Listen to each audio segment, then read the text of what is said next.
오는 날 이렇게 오전에 예배드리러 오신 여러분들 더 크게 은혜 받을 줄로 믿습니다. 오늘 말씀 같이 보겠습니다. 창세기 6장 5절 말씀입니다. 창세기 6장 5절 말씀 한 절이니까요. 화면 참고하시면서 저와 같이 한 목소리로 합독하시겠습니다. 창세기 6장 5절 말씀 앞에 화면 보시면서 저와 같이 한 목소리로 합독하시겠습니다. 여호와께서 사람의 죄악이 세상에 가득함과 그의 마음으로 생각하는 모든 계획이 항상 악할 뿐임을 보시고 아멘. 자, 여러분들 수요일에 오시는 거 정말 축복하고 환영합니다. 아까 우리 임명표 권사님 기도하신 것처럼 수요일 이 자리에 우리 그레이스 찬양 때도 함께 찬양할 수 있는 날이 속히 오기를 함께 기도합니다. 이제 여러분 비 오는 날 이렇게 오셨는데 옆 사람 보시면서 한번 축복의 인사부터 할까요? 한번 둘러보시면서 잘 오셨습니다. 복 많이 받고 은혜 받으시기 바랍니다. 자, 서로 축복해 주시고 자, 말씀 나누겠습니다. 자, 이제 우리가 웨슬리 표준 설교의 마지막 시리즈를 함께 하고 있습니다. 이제 마지막 시리즈로서 이제 영적 전쟁이라고 하는 주제로서 말씀을 나누고 있는데 오늘은 그 두 번째 시간으로서 원죄라고 하는 것에 대해서 나누려 합니다. 자, 이 원죄라고 하는 이 제목은요, 우리 기독교에 있어서 가장 기본적인 전제가 되어지는 주제입니다. 우리가 아무리 선행을 한다 할지라도요, 우리가 아무리 착한 일을 많이 하고 아무리 우리가 선한 삶을 산다 할지라도 하나님 앞에서요, 우리는 죄인이라는 그 사실은 절대로 부인할 수가 없습니다. 자, 그것이 가장 기본적인 기독교의 전제 조건입니다. 이 하나님 앞에서 우리는 어찌할 수 없는 죄인이라는 것이 성경이 말씀해 주시는 가장 기본적인 시작이라는 겁니다. 자, 이 아담과 하와 이후로는요, 우리는 죄인입니다. 이것을 인정하지 못하면 우리는 절대로 신앙인이 될 수 없다는 것이지요. 내가 죄로 인해서 하나님과 끊어졌다는 것, 그것이 예수 그리스도의 전적인 은총으로 다시 연결되어진다는 것. 그렇기 때문에 우리가 예수 믿음으로 인해서 구원받을 수 있다는 그 사실 그 자체를 우리가 믿지 않는다면 우리는 예수 믿는다라고 말할 수가 없습니다. 자, 창세기 6장 5절 말씀 다시 한번 읽어보면 이렇습니다. 여호와께서 사람의 죄악이 세상에 가득함과 그의 마음으로 생각하는 모든 계획이 항상 악할 뿐임을 보시고, 자, 이렇게 말씀합니다. 자, 이 말씀을 보게 되면 우리 인간에 대한 평가가 어떻습니까? 자, 우리에 대한 평가가 어때요? 고대의 이 많은 작품들, 문학적인 작품들을 보게 되면 사람에 대해서 많은 찬사를 아끼지 않습니다. 사람의 덕과 행복을 노래하고 있고 사람은 결국에는 행복해질 것이라고들 말해요. 사람은 일반적으로 이러한 소리, 사람은 행복해질 거다, 복받을 거다, 이러한 소리에 환호하고 즐거워합니다. 복받는다는데, 다 잘 될 거라는데 그거 싫어하는 사람 어디 있겠습니까? 행복해질 거라는데 그거 싫어할 사람 어디 있겠어요? 하지만 이들은 어떻게 말하냐면 사람은 약간의 결함은 있겠지만 그럼에도 사람은 모든 피조물 중에서 가장 현명하고 또 덕이 높아서 높임받아야 되고 많은 것을 누려야 한다라고 말해요. 하지만 성경은 어떻게 말씀합니까? 성경은 이러한 인간 중심적인 사람 논리에 아니라고 말씀하십니다. 성경은 아담 안에서 모든 사람은 다 죽었다라고 선언하시지요. 자, 로마서 5장 19절 말씀인데요, 한번 저와 같이 한 목소리로 합독하시겠습니다. 한 사람이 순종하지 아니함으로 많은 사람이 죄인 된 것 같이 한 사람이 순종하심으로 많은 사람이 의인이 되리라. 아멘. 여기서 말한 순종하지 않은 사람은 누굽니까? 아담이죠. 그러면 순종하신 분은 누구죠? 예수님이죠. 맞습니다. 이어서 에베소서 2장 1절에서는 아담의 후손인 사람은 하나님의 생명과 형상을 잃어버렸고 영적으로 죽었다라고 말합니다. 자, 에베소서 2장 1절 앞에 띄었습니다. 함께 합독하겠습니다. 그는 허물과 죄로 죽었던 너희를 살리셨도다. 자, 예수님께서 살리셨다는 얘기인데 그 전에 그 앞에 허물과 죄로 죽었던, 이게 중요하죠. 바로 우리를 허물과 죄로 인해서 이미 죽었던 자들이다라고 말씀합니다. 자, 맞습니다. 우리가 인정 안 할지라도 우리는 엄연히 태어날 때부터 죄인입니다. 이것은 누구에게도 예외가 없어요. 창세기 6장 5절의 선언처럼 사람의 죄악이 세상에 가득했다.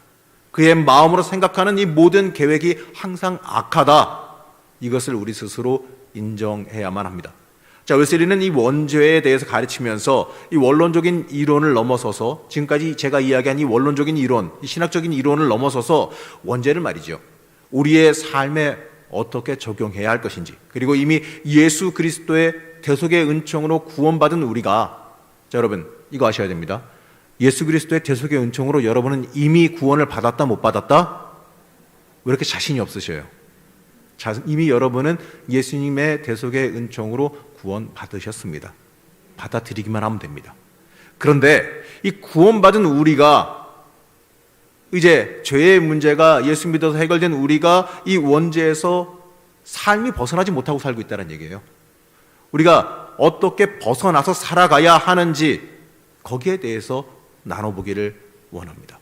자, 이 말씀을 통해서 우리는 이 원죄에서 놓인 사람으로서 어떻게 살아가야 하는지를 잠시나마 살펴볼 수가 있을 겁니다.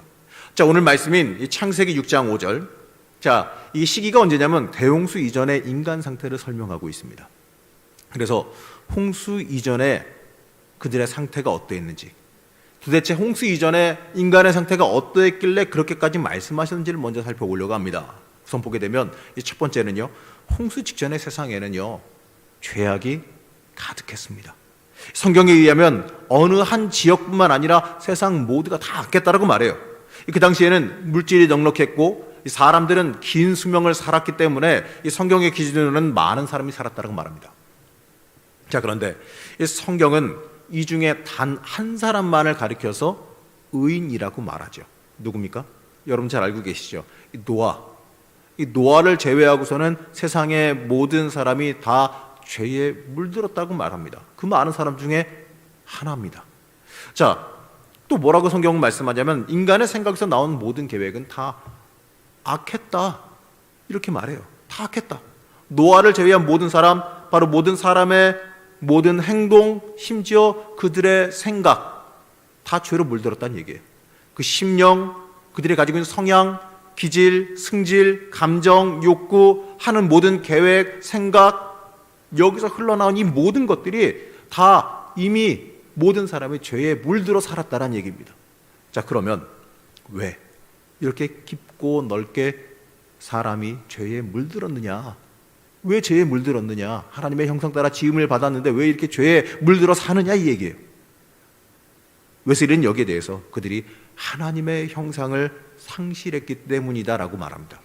자, 하나님께서 처음에 사람을 만드셨을 때에 그것을 보고, 사람을 보고 보시기에 어떻다고요? 나쁘더라? 좋더라. 그들을 보시기에 좋았더라고 말씀하시지요. 자, 하나님의 형상으로 만드셨기에 보시기에 좋았습니다. 자, 옆 사람 보시면서 한번 따라해 볼까요? 보시기에 좋았더라. 자, 믿습니까? 하나님 보시기에 여러분 다 좋으신 분들입니다. 자, 그런데 중요한 건요, 이 하나님의 형상을 잃어버렸다는 얘기예요. 하나님의 선함을 지니고 있었기 때문에 하나님 보시기에 좋았다는 얘기입니다. 이뻐서 좋았다는 얘기가 아니라. 근데 이 아담의 죄 이후에, 이 아담의 죄 이후에 그 거룩한 형상, 하나님의 모습, 그 거룩함을 어떻게 해요? 잃어버렸어요. 일부분만 잃어버린 것이 아니라 완전히 다 잃어버리고 악해졌다는 얘기입니다. 조금만 고쳐서 쓸 정도가 아니라 완전히 근본이, 그 존재 자체가 다 어때요? 악해졌어요. 자, 그럼 하나님께서 이들을 버리셨습니까? 아니죠. 하나님께서는요, 그럼에도 불구하고 이들에게 기회를 주셨습니다. 자, 하나님은, 우리가 알고 계신 그 하나님은요, 무자비하게 징계만 원하시는 분이 아니지 않습니까? 자, 우리는 노아가 몇 년 동안 방주를 만들었습니까? 대충 맞춰보세요. 자, 노아가 120년에 걸쳐서 방주를 만들었죠. 자, 물론 커다란 배를 산 위에서 만들고 있으니, 그것도 적은 인원이 만들고 있으니 당연히 시간 많이 걸리는 건 당연하겠습니다만, 하지만 그 120년의 세월을 어떻게 해석해야 되냐면, 그 120년을 갖다가 하나님의 은총으로, 하나님의 참으심으로 읽어야 됩니다. 그 120년의 기간 동안 사람들이 어떻게 해요? 선해졌습니까? 사람들이 변화가 있습니까? 아닙니다. 날로 날로 더 악해지고 날로 날로 더 하나님과 멀어져만 가고 있는 사람들입니다. 그런데 하나님께서 방주 완성될 때까지 어떻습니까? 그들을 징계하시거나 벌하거나 타박하시지 않고 그냥 내버려 두셨다는 얘기죠. 왜 그럴까?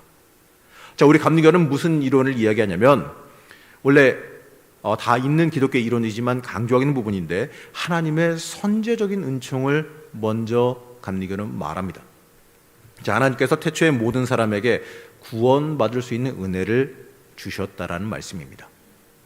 바로 예수 그리스도를 이 땅에 말씀으로 이 땅에 보내주심으로 인하여서 이미 태초에 말씀이 계셨기 때문에 우리에게 은혜 받을 수 있는, 구원받을 수 있는 그 기회를 이미 주셨다는 얘기예요.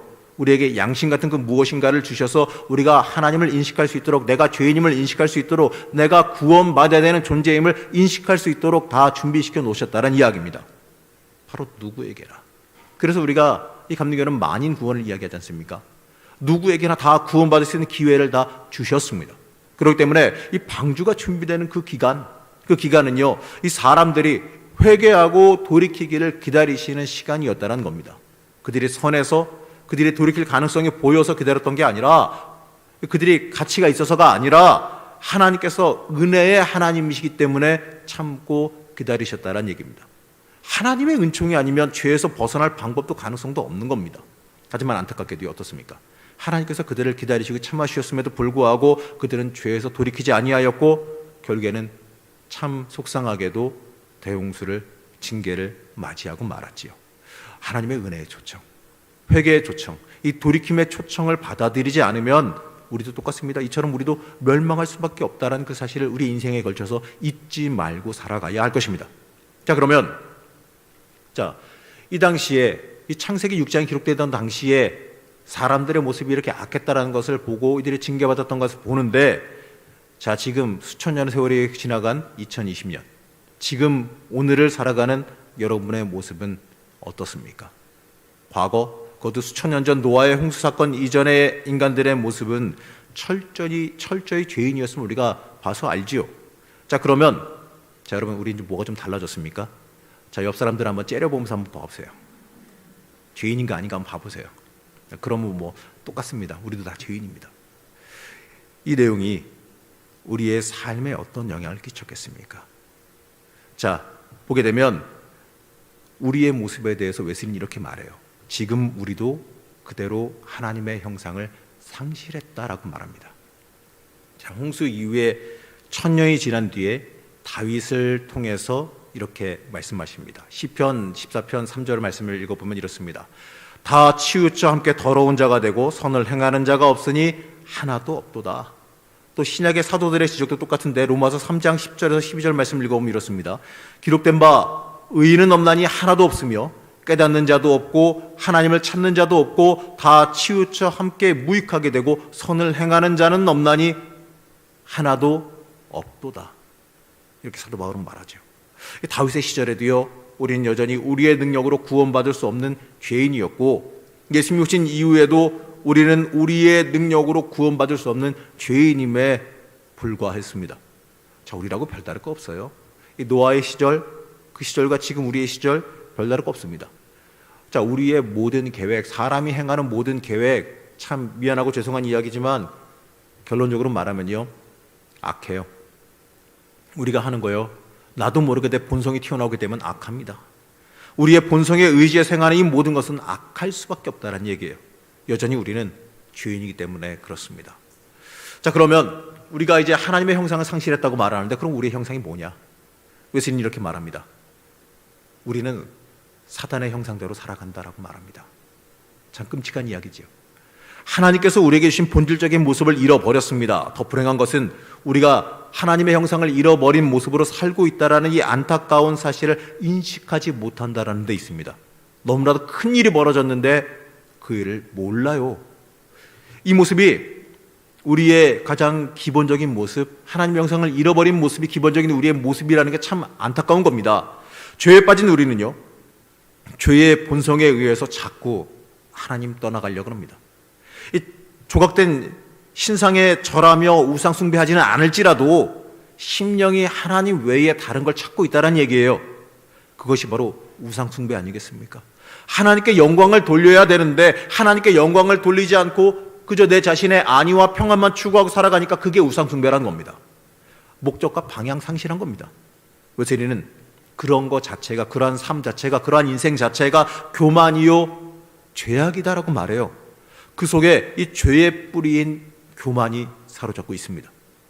자, 하나님의 자리에 내 자신을 올리려고 합니다. 이러한 교만은요, 사단이 인간의 마음속에 새겨놓은 마음입니다. 사단은 하나님의 뜻을 떠나서 자기를 위해 살아가게 여러분들을 부추깁니다. 하나님의 뜻보다 내 기쁨을 누리라고 자꾸 우리에게 속삭여요. 하나님을 통해서 내 이득을 추구하라라고 우리에게 유혹합니다. 말은 하나님 위한다라고 누누이 이야기하지만 사실은요, 내 유익을 구하게끔 우리를 속인다는 얘기죠. 자, 우리에게 너는 하나님의 일을 하고 있고 하나님을 위해 살고 있어. 그러니까 그 대가로 너는 많은 복을 받아 누리게 되는 거야 라고 우리를 유혹합니다. 그리고 당연히 내가 한 것에 대한 대가로 복을 받는 거라라고 우리에게 가르칩니다. 속삭입니다.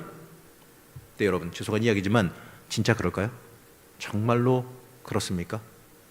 과연 하나님께로부터 여러분이 복 받는 거 당연한 일일까요? 물론 복 받으면 좋습니다. 주시면 감사한 얘기고요. 더 주시면 더 좋고요. 아주 많이 주시면 더 행복하고요. 당연한 얘기예요. 주시는 거 감사한데 근데 그게 당연한 거냐 이거죠. 어떻습니까?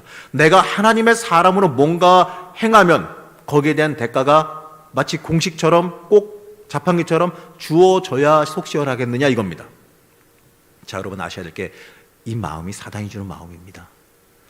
내가 전혀 기대도 않고 주께 충성했는데 주님께서 챙겨주시면 아주 감사한 이야기고 안 챙겨주시면 어떻습니까? 당연한 거고 난 당연히 할 거 한 건데 이런 마음이 있어야 됩니다. 근데 챙겨주시면 고마운데 조금 더 챙겨주셨으면 하는 서운한 마음 있고 당연한 거지만 안 챙겨주시면은 괜히 내가 손해본 것 같고 내가 헛된 일 했나 다음부터는 안 해야지 이런 식의 마음을 갖는다면요 그건 사단이 주는 마음이란 얘기예요. 교만한 사탄이 내 심령에 새겨놓은 사단의 형상이라는 겁니다. 사단은 이러한 자기의 형상, 이 약한 형상, 자신의 의지를 갖다가 사람에게 심어 놓았고요 사람은 이 사단의 형상을 따라서 유혹받아 살아갑니다. 그리고 안타깝게도요 그걸 인식하지 못해요. 인식하지 못하고 교회가 어떻게 나한테 이럴 수 있어, 우리 성도들이 어떻게 나한테 이럴 수 있어, 어떻게 집사님이 이럴 수 있어, 권사님이 이럴 수 있어, 어떻게 내가 한계 있는데 이럴 수 있어, 이러한 서운한 마음만 품고 살아간다는 얘기죠. 그게 바로 사단이 날 휘잡은 거고 사단의 가면을 뒤집어 쓰고 살아가고 있는 건데 그걸 인식하지 못한다는 안타까운 이야기입니다. 그러면 사단의 형상대로 살아가는 사람들은 어떠한 모습을 지니고 있느냐?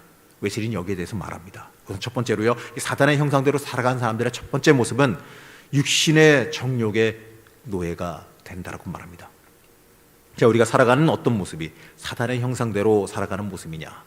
육신의 정욕, 바로 그 욕망의 노예가 된다는 겁니다. 사단은요, 우리에게 세상 사랑하는 마음을 줍니다. 세상의 사람들을, 영혼을 사랑하는 마음이 아니라 세상 물질 사랑하고 세상의 쾌락과 즐거움 사랑하는 마음을 준다는 얘기예요. 우리가 이 정욕의 노예가 된다는 것은요 세상 것을 사랑하는 데 있습니다. 이 땅의 행복을 추구하고 이 땅에서 모든 만족을 얻으려고 하는 데 있습니다. 이 말로는 올바른 신앙을 말하지만 행하는 행동은 전혀 다른 모습으로 나타납니다. 이런 사람들은요 아는 게 많아서 말로는요 너무나도 청산유수같이 진리와 같은 말씀을 너무나도 잘 말합니다. 하지만 행동은요 세상에 가 있어요. 마음은 세상에 가 있어요. 이러한 사람은 자신의 정욕에 정복당하기 때문에 하나님의 계명 따라 살아갈 수가 없어요. 말로는 좋은 말 많이 할지라도 그 사람의 삶 자체가 그 길을 따라갈 수가 없습니다. 자, 좋은 길, 하나님이 원하시는 길 따라가다가도 힘들면 돌이키고 아니면 가다가 욕망을 자극하는 게 길 옆에 보이게 되면 어떻습니까? 낼름 욕망 따라서 옆길로 뚫고 나가는 게 이들의 모습입니다. 물질이 인생의 목적이 되어버린 안타까운 모습이라는 거죠. 이게 여러분들 사단이 주는 모습이라는 겁니다. 두 번째는요, 안목의 정욕의 노예가 됩니다. 자, 이 두 번째는 이 안목의 정욕이라는 건데 눈으로 보이는 것, 이 눈으로 보이는 것을 추구하는 것도 물론 해당이 되겠지만 그 사람의 의식, 생각에 대한 욕망도 함께 말합니다. 상상에 의한 쾌락을 추구하는 것이라고 말하는데 좀 현실적으로 풀어보면 이렇습니다. 내가 남보다 위대해지기를 꿈꾸는 사람, 나에게 특별하고 아름다운 인생만이 펼쳐지기를 꿈꾸는 사람, 나는 특별하다 이 생각에 사로잡혀 있는 사람, 또 나는 너무나도 신기하다 하는 것만 추구하는 사람들을 뜻해요. 이 사람들은 계속해서 좋은 것, 내 욕망만 채워주는 것, 여기에만 관심을 가집니다. 이 사람은 정말 귀한 것이 뭔지, 우리가 정말 아름답게 여겨야 되는 것이 뭔지를 모릅니다. 하나님 보시기에 썩은 내가 진동하는 더러운 것인데 이들은 이것이 아름답고 좋은 것이라고 여기고 살아간다는 거죠. 자, 이 길을 걸어가는 사람은 결국 하나님의 길과 멀어질 수밖에 없다는 겁니다. 하나님께서 싫어하시고 하나님께서 나쁘다 하는 것만 골라서 살아간다는 거죠. 자, 자신의 관점이 이 사람들은 세상의 기준이 됩니다. 자기가 이쁘다고 하는 것, 자기가 좋다고 하는 것, 자기 눈에 보기 좋은 것, 그리고 자기 눈에 보기 싫은 것, 이게 다 기준이 돼버리는 겁니다. 자기가 자신이 보기에 이 좋은 것, 이쁜 것은 이건 옳다. 만약 여기 이런 단계까지 가다 보면요, 이들은 하나님의 자리를 탐하는 교만의 죄를 범하게 되는 겁니다. 여러분, 인생의 기준, 모든 것의 기준은요, 내 눈, 내 안목이 아니라 말씀이어야 합니다. 하나님이어야 합니다. 하나님께서 명하시는 게 인생의 기준이요, 판단의 잣대가 되어야지, 내 눈 보기에 이쁜 것, 내 눈 보기에 좋은 것, 나한테 취향 맞는 것, 나한테 잘하는 것, 이게 옳은 게 되어서는요, 안 된다는 거예요. 누가 우리에게 판단의 기준을 줬습니까? 누가 우리에게 판단할 수 있는 능력을 줬고, 누가 우리에게 내가 기준이 되라고 명령하셨습니까? 아닙니다. 내가 판단의 기준이 되라고 하는 것은요, 사단이 주는 사단의 모습이라는 것을, 가면이라는 것을 잊지 말아야 할 겁니다. 자, 세 번째는요, 이생의 자랑의 노예가 된다. 이건데, 자, 사단의 영성을 입은 사람들이 따라가게 되는 세 번째는 이생의 자랑입니다. 자, 이 땅의 것, 자, 이 땅의 복, 바로 명예, 이것만 추구하는 사람이 되는 것을 말하는데, 내가 남들보다 높아져야 되고 남들보다 칭송받기를 원하는 욕망이죠. 바로 명예욕입니다. 내 옆에서 남이 칭찬받는 거 못 보는 사람들 꼭 있지 않습니까? 누가 내 옆에서 딴 사람이 이 사람 잘한다 칭찬받게 되면 어떻습니까? 괜히 심통 나가지고 그게 뭘 누구나 다 하는 거 다 할 수 있어 뭐 이런 식으로 얘기한다든지, 난 더 잘할 수 있어 이렇게 얘기하고, 아니 뭐 별것도 아니고 한 거 그렇게 생색을 내, 속으로는 부러우면서. 바로 이런 모습이 보인다는 얘기예요. 자, 이 사람들은요, 이 많이 배운 사람들, 특히 성경적으로 지식을 많이 가진 사람들이 이 욕망에서 벗어나지 못해요. 성경을 알아도 그 말씀이 내 삶의 변화를 일으키는 폭발력을 지니는 것이 아니라 그냥 내 머릿속 채워주는 지식이 되어져 버렸기 때문에 이러한 욕망을 벗어나지 못해요. 저는 이런 사람도 봤습니다. 말씀을 정말 많이 외우셨더라고요. 암송을 정말 많이 외우셨더라고요. 그래가지고 무슨 말씀 얘기하면서 이거 어디인지 아세요? 이거 어디에 나오는지 아세요? 이거 어디에 나와 있고요, 어디에 나와 있고요. 아유, 목사님 토시 하나 틀렸네. 그렇잖아요. 세번역으로는 뭐고요, 뭘로는 뭐고요. 아유, 옆에서 보면은요 기가 막히게 외우시더라고요. 사실 그거 요즘에 성경 어플 보면 바로 다 비교 보면 바로바로 나오는데 굳이 뭐 이렇게 토시 하나까지 다 외우실까 싶긴 하는데, 어쨌든 뭐 즐거움인지 어쨌든 간에 열심히 외우시더라고요. 정말 열심히 외우시는데, 근데 그게 자랑이 돼버렸어.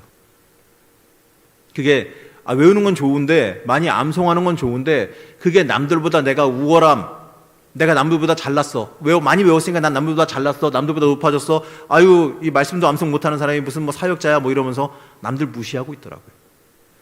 근데 많이 외우면 뭐 한대요? 말씀대로 안 사는데, 열심히 그 말씀 이야기해 놓고 나서 그 말씀 뜻이 뭔지도 모르는데, 그렇잖아요. 이웃 사랑하라고 말씀 열심히 외워놓고 이웃 안 사랑하는데 그거 외워서 뭐합니까? 안 그렇습니까? 그냥 지식이에요. 그렇게 되면 이런 사람들은 말씀 많이 외워서 그걸로 나 높이려고 하는, 말 그대로 지식 자랑하는 것밖에 안 된다는 얘기입니다. 그건 욕망입니다. 교회 안에서 높아지려고 하지 마세요. 내가 무엇을 행했다고 그것을 이 사람들에게 그것을 통해서 인정받으려고 하지 마시란 얘기입니다. 내가 헌신했다고, 내가 수고했다고, 내가 봉사했다고 남들에게 높임받고 인정받으려고 좀 하지 마시기 바랍니다. 하나님이 인정해 주셔야 되는데 사람이 인정해 주면 어떻겠습니까?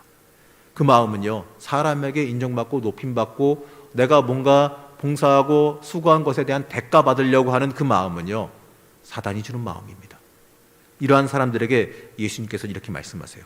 요한복음 5장 44절 말씀입니다. 자, 이 말씀은 함께 합독하겠습니다. 시작. 너희가 서로 영광을 취하고 유일하신 하나님께로부터 오는 영광은 구하지 아니하니 어찌 나를 믿을 수 있느냐. 참 센 말씀입니다.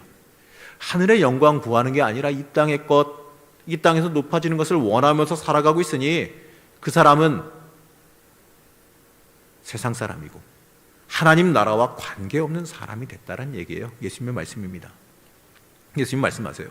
그런 사람은 나를 믿는 사람이 기다 아니다? 아니다. 하나님과 관계없는 사람이 돼버린다라고 말씀하십니다. 자, 우리는 누구를 위해서 살아갑니까?